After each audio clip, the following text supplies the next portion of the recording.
लोग योगफल की सीमा के रूप में जो है इंटीग्रेशन करके देख चुके हैं कि कैसे किया जाता है। अब हम लोग देखेंगे कलन की आधारभूत प्रमेय।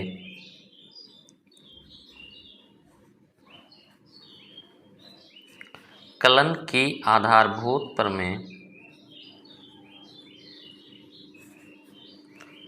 फंडामेंटल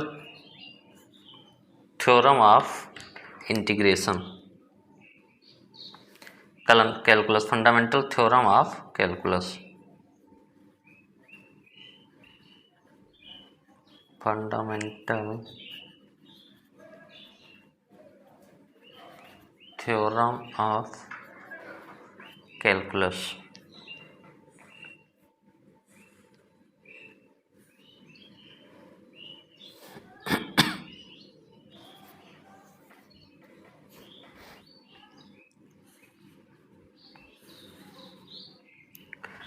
तो हम लोग देख चुके हैं कि ए टू बी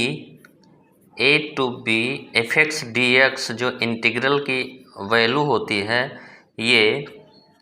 ये हमारा जो वक्र एफ एक्स होता है और x equal to a, x equal to b, और वक्र एफ एक्स और x एक्सिस के बीच का क्षेत्रफल बताता है। तो दिस इक्वल टू वक्र y equal to f x और x अच्छा आपका हो गया योम x इक्वल टू a और x इक्वल टू b से घिरे क्षेत्र का क्षेत्रफल होता है, से घिरे क्षेत्र का क्षेत्रफल होता है। तो अगर इसको ग्राफिकली दिखाएं हम लोग, ग्राफ जो है, तो अगर मान लेते हैं कि जो हमारा y equal to f x फलन है वो x की सभी वैल्यू के लिए पॉजिटिव जो है मान देता है, तो जो एफ एक्स का ग्राफ हमारा क्या होगा, वो x एक्सिस के ऊपर होगा। नीचे भी हो सकता है, उससे हमको मतलब नहीं, बस सिंपलिसिटी के लिए।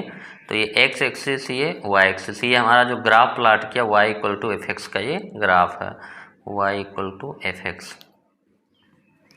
अब हमारे दो पॉइंट हैं, x इक्वल टू ए, यहाँ पे हमारा क्या है, x इक्वल टू ए और x इक्वल टू बी। तो ये जो एरिया हमारा आ रहा है पूरा y equal to f x और x equal to a, x equal to b, ये जो क्षेत्रफल हमारा आता है यही हमारा मान देता है a to b f x d x. और इसको हमने योगफल की सीमा के रूप में निकालना सीखा था। अगर हमारा ये हो कि जो इंटीग्रल हमारा a to x f x d x हो, a to x f x d x, तो इसका मतलब क्या हो गया हमारा कि a x क्या है, कोई x की कोई वैल्यू है, कोई वेरिएबल x ही हम लोग रख रहे हैं कि x की किसी वैल्यू x तक हम लोग इसका इंटीग्रल कर रहे हैं। तो a इक्वल x, ये हमारा क्या हो गया, x की वैल्यू हो गई। तो x इक्वल टू ए से कोई x तक अगर आप इंटीग्रेट करेंगे तो हमारा ये एरिया आएगा ये, और ये जो एरिया होगा, क्षेत्रफल होगा, इसमें हम लोग जब x की वैल्यू रखेंगे तो x का फलन होगा, x पे डिपेंड करेगा, क्योंकि यहाँ पे b कोई कांस्टेंट नहीं रखे, हम लोग क्या रख दिए, x रख दिए। तो ये जो क्षेत्रफल होगा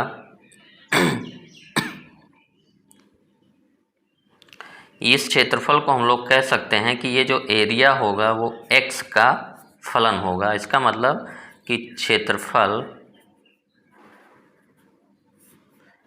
x का फलन होगा, यानी x पे डिपेंड करेगा। फलन होने का मतलब कि जो एरिया आप अगर निकालेंगे a टू x, तो ये एरिया अगर डिनोट किया जाए a टू x, तो ये क्या होगा, एरिया जो है आएगा वो x का फलन होगा।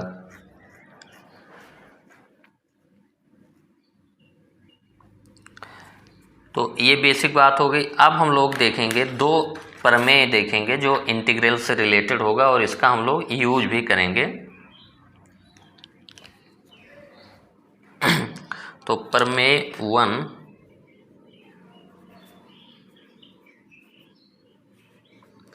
प्रमेय 1 समाकलन गणित की प्रथम आधारभूत प्रमेय।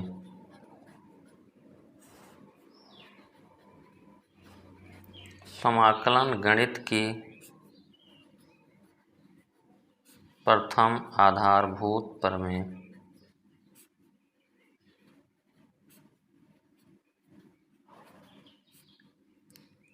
Fundamental theorem of integral calculus.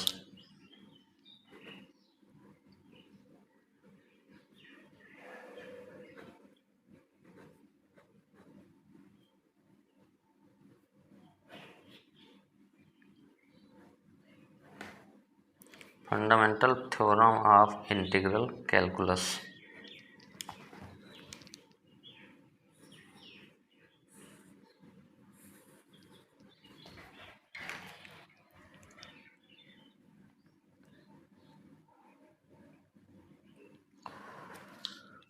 तो इसका स्टेटमेंट हमारा क्या है कि मान लेते हैं हम लोग कोई हमारा फलन है,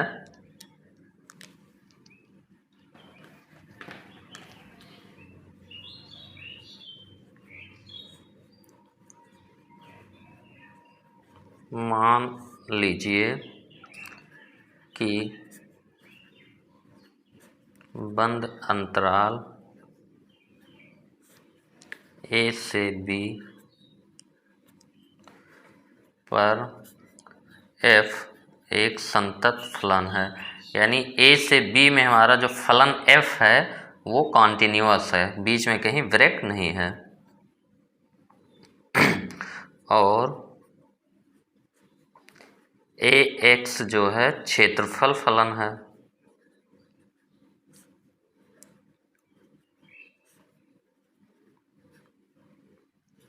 तब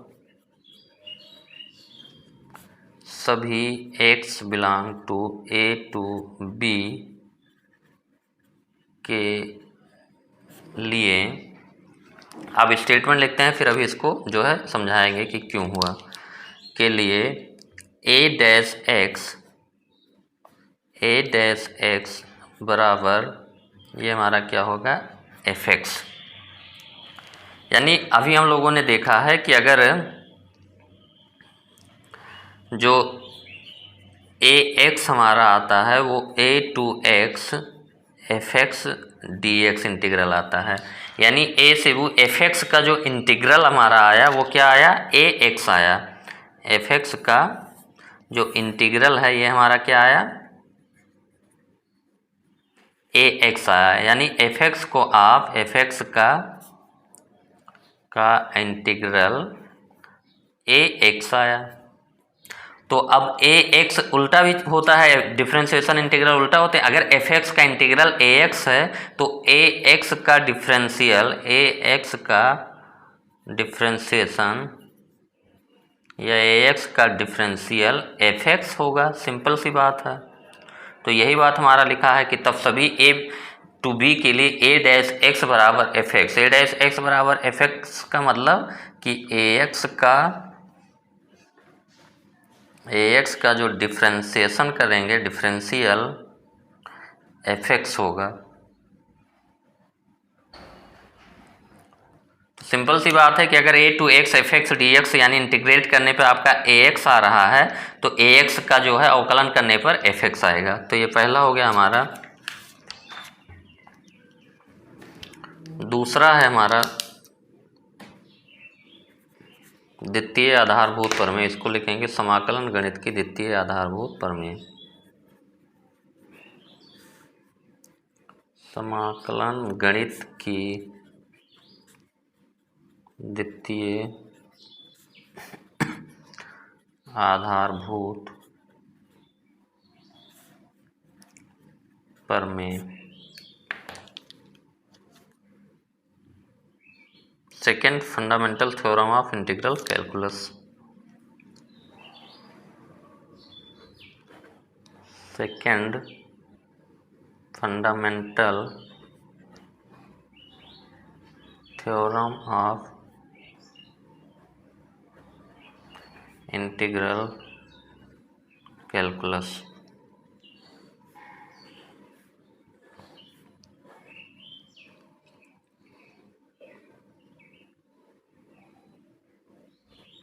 तो इसका स्टेटमेंट है कि मान लीजिए वही हमारा जो कि मान लीजिए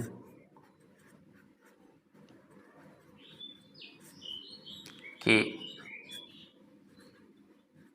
बंद अंतराल a to b पर f एक संतत फलन है, यानी कंटिन्यूअस है, a से b के बीच में फलन कहीं पे ब्रेक नहीं हो रहा है, और f का प्रति अवकलज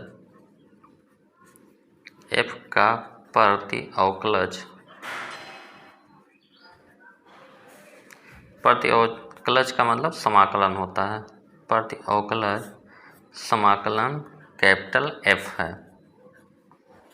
तब यानी कोई फंक्शन हमारा f है वो a to b जो है कंटिन्यूअस है, और f जो स्मॉल f का इंटीग्रल है ये कैपिटल F है। तब स्टेटमेंट हमारा इसका क्या है,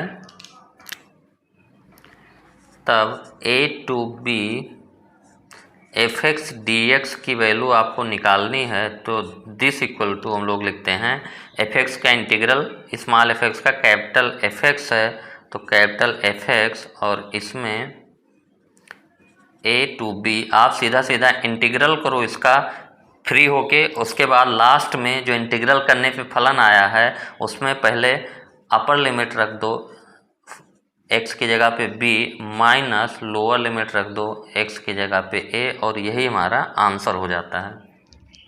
तो अगर कोई भी इंटीग्रल अगर हम लोग करेंगे तो सीधा सीधा फ्री होके इंटीग्रेट करेंगे, और जो कैपिटल fx आएगा बाद में फिर x की जगह पे b रख देंगे फंक्शन में, माइनस x की जगह पे लोअर लिमिट। तो ये सेकंड थ्योरम हो गया, इसी का यूज करके हम लोग अब आगे क्वेश्चन सॉल्व करेंगे, लेकिन कुछ पॉइंट एक दो देख लीजिए इसमें।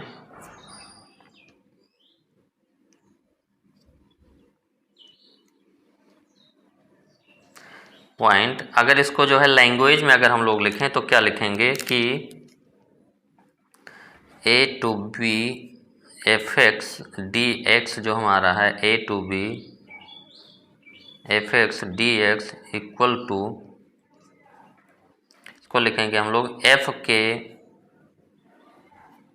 के प्रति अवकलज कैपिटल F का उच्च सीमा b पर मान, उच्च सीमा b पर मान, इसको उच्च सीमा बोलते हैं जो ऊपर होता है, माइनस उसी प्रति अवकलज का निम्न सीमा a पर मान।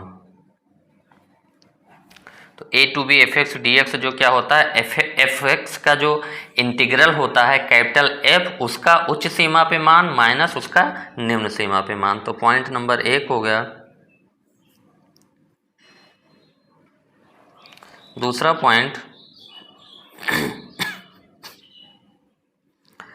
पॉइंट अगर a to b fx dx आप निकाल रहे हैं तो मैं a to b जो आपका है close interval a to b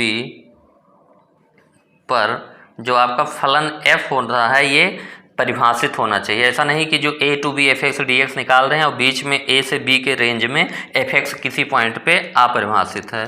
तो a to b पर फलन सुपरिभाषित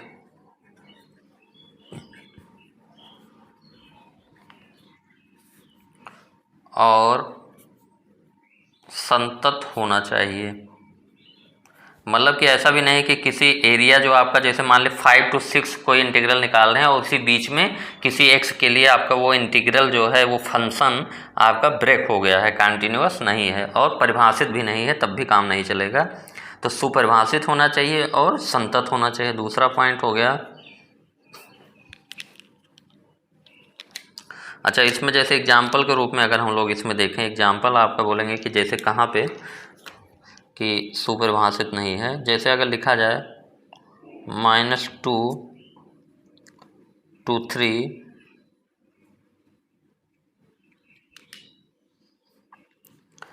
-2 to 3 अगर सिंपल मान लें हम लोग √x dx, एकदम सिंपल फलन हम लोगों ने ले लिया।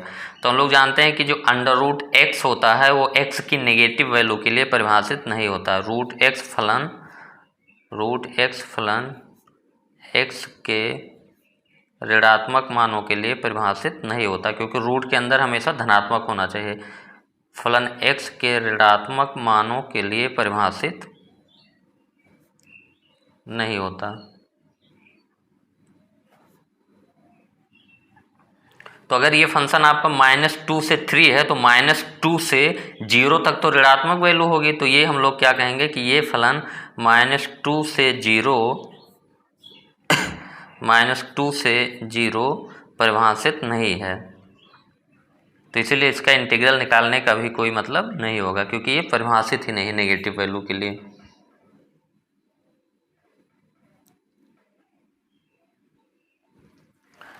तो अब सिंपली एक पॉइंट हम लोग क्या देख लेते हैं कि a to b fx dx निकालने के लिए हम लोग कैसे प्रोसीड करेंगे। a to b, तीसरा पॉइंट हम लोग देख लें, a to b fx dx का मान निकालने के चरण, मतलब कितना स्टेप हम लोग क्या रखेंगे इसमें। तो इसमें सिंपली हम लोग कुछ नहीं करेंगे। सिंपली जो है इसमें पहला हम लोग क्या करेंगे, fx dx निकालेंगे, fx का इंटीग्रल निकालेंगे। ये हमारा आ गया कैपिटल fx, और उसके बाद हम लोग क्या करेंगे, कैपिटल fx में हम लोग b रखेंगे अपर लिमिट और फिर लोअर लिमिट। तो fb माइनस fa, यही हमारा क्या हो जाएगा, आंसर। अब इसमें fx प्लस c इंटीग्रल लिखने की ज़रूरत नहीं है। देखिए क्यों, क्योंकि अगर आप जैसे निकाल रहे हैं a to b fx dx बराबर, अगर सपोज किसी ने लिख दिया कि fx प्लस c, अगर आप लिखोगे तो फिर a फिर b, तो अपर लिमिट जब रखोगे आप तो f में x की जगह पे b, तो fb प्लस c हो गया एक, और माइनस जब लोअर लिमिट रखोगे तो fa प्लस c हो जाएगा। तो this equal to fb plus c minus fa minus c, तो सी सी हमारा खत्म हो गया। This equal to fb minus fa, यानी जब a to b fx dx हम लोग निकाल रहे होंगे तो जब इंटीग्रेट करके लिखेंगे तो प्लस सी लिखने की ज़रूरत नहीं है। तो इस तरीके से हम लोग ये करेंगे। इसमें कुछ एग्जाम्पल्स कर लेते हैं।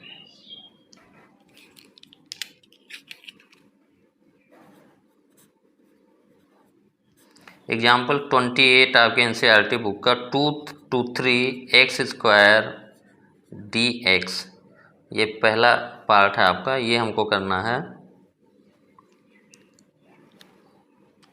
तो सिंपली हम लोगों को क्या करना है, 2 to 3 x स्क्वायर dx निकालना है। तो सिंपली x स्क्वायर का इंटीग्रल हम लोग निकालेंगे, x स्क्वायर dx निकालेंगे। तो x स्क्वायर dx, तो x स्क्वायर का इंटीग्रल x के पावर n का x के पावर n प्लस 1 अपान n प्लस 1, ये हो गया।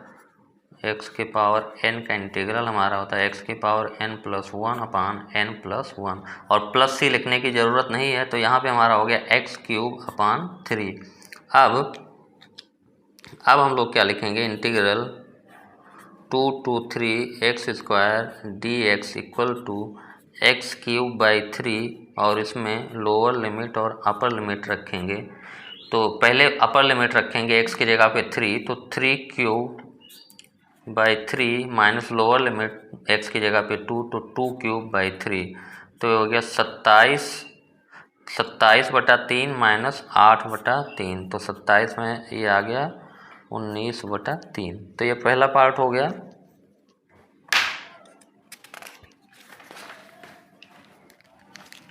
इसी क्वेश्चन का जो सेकंड पार्ट है आपका 4 to 9 root x upon 30 minus x के पावर 3/2 का होल स्क्वायर dx। तो ये हमारा बस ये रिड्यूज हो जाता है प्रॉब्लम सिंपल इंटीग्रल के रूप में। तो सिंपली इंटीग्रेट हमको, अब समझिए हमको क्या इंटीग्रेट करना है, root x upon 30 minus x के पावर 3/2 का होल स्क्वायर डी एक्स, इसका इंटीग्रल करना है। तो इसमें क्या करें हम लोग,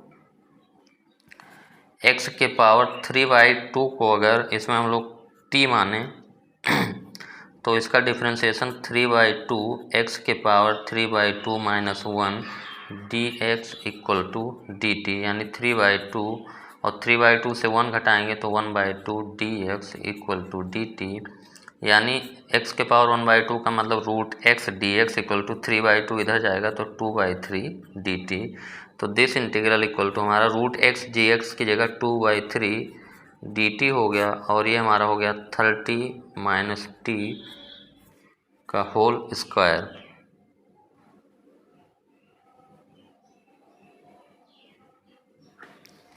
अच्छा, ये हमारा 30 माइनस टी का होल स्क्वायर, अगर हम लोग 30 माइनस एक्स के पावर 3/2 को ही टी मान लें तो आसानी हो जाए। तो 30 माइनस एक्स के पावर 3/2 को टी मानेंगे तो इसका डिफ्रेंशिएशन 0 हो जाएगा और यहाँ पे एक माइनस आ जाएगा, तो ये माइनस, तो माइनस 2/3, तो यहाँ पे माइनस हम लोग कर लें तो ये सीधा सीधा हमारा क्या हो जाएगा, टी स्क्वायर। तो दिस इक्वल टू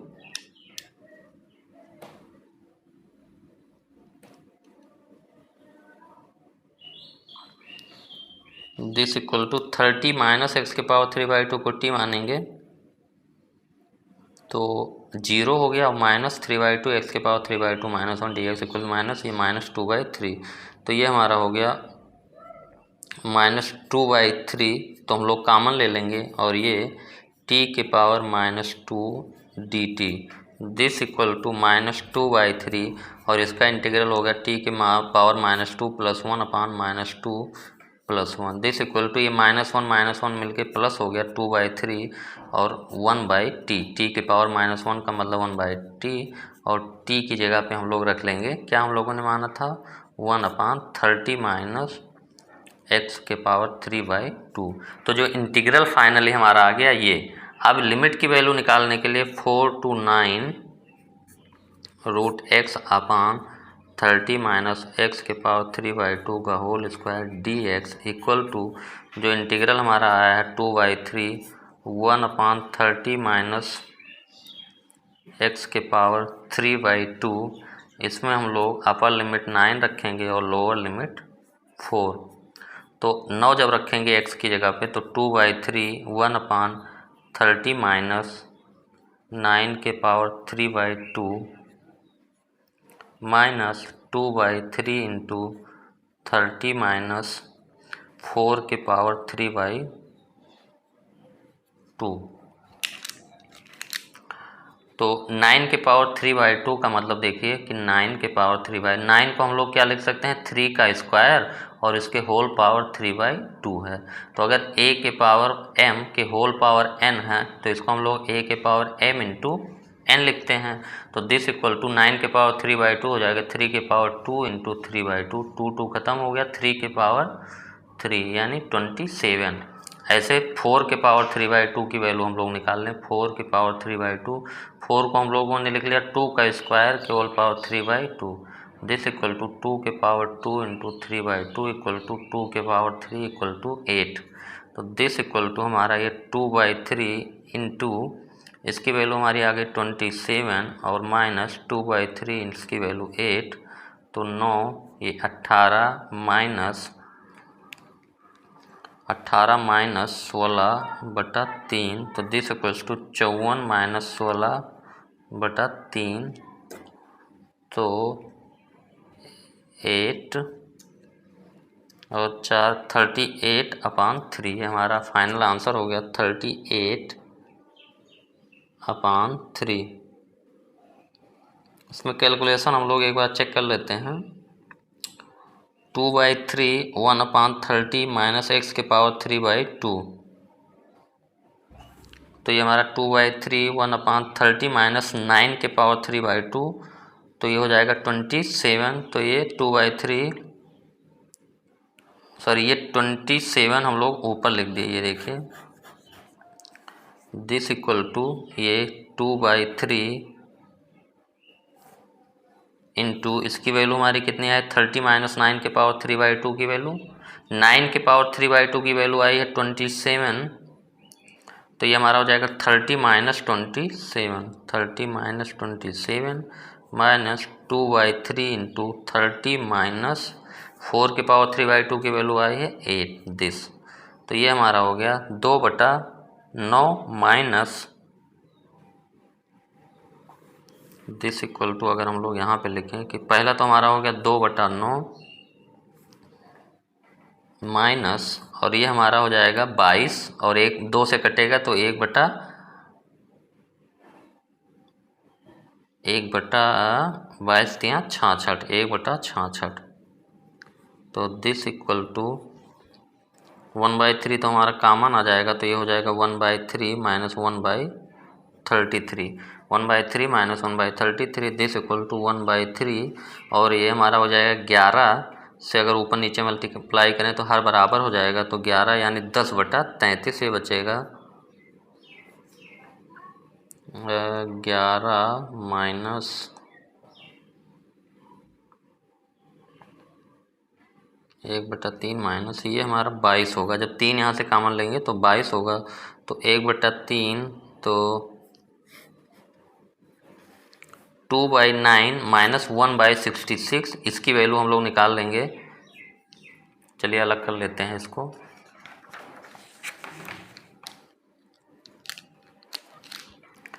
ये देखिए फिर से कर लेते हैं हम लोग, 2/3 इंटू 1/30 माइनस x के पावर 3/2, इसमें 9 और 4 ये दो वैल्यू हमको रखनी है। तो दिस इक्वल टू 2/3 इंटू 9 रखेंगे तो 30 माइनस 9 के पावर 3/2 माइनस 2/3 इंटू 1/30 माइनस 4 के पावर 3/2। अच्छा 2/3 तो हमारा कॉमन ही है, दोनों से कॉमन ले लेते हैं, तो ये हो गया 1/30 माइनस 9 के पावर 3/2 माइनस 1/30 माइनस 4 के पावर 3/2।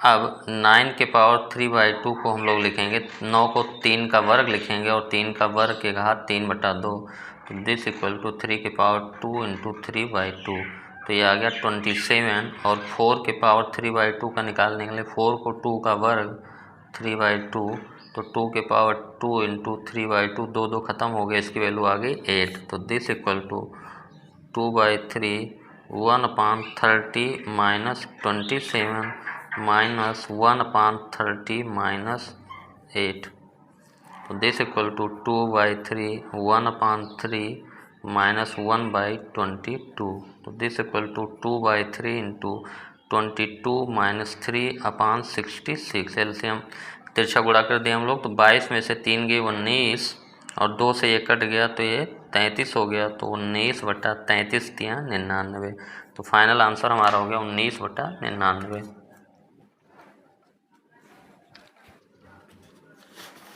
तो इस तरीके से हम लोग इंटीग्रल निकालेंगे एकदम सिंपली, कि आपको कहीं पे भी a to b fx dx की वैल्यू निकालनी है, a to b fx dx, तो सिंपली हम लोग क्या करेंगे, ये भूल के इसका इंटीग्रल निकाल लेंगे, और ये कैपिटल fx आएगा, फिर इसमें x की जगह पे एक बार b रखेंगे, तो fb माइनस fa यही हमारा जो है वैल्यू आ जाएगा। तो इसी तरीके से ये इंटीग्रल सारे जो है हम लोग जो कर चुके हैं वही रिवाइज होगा आपका।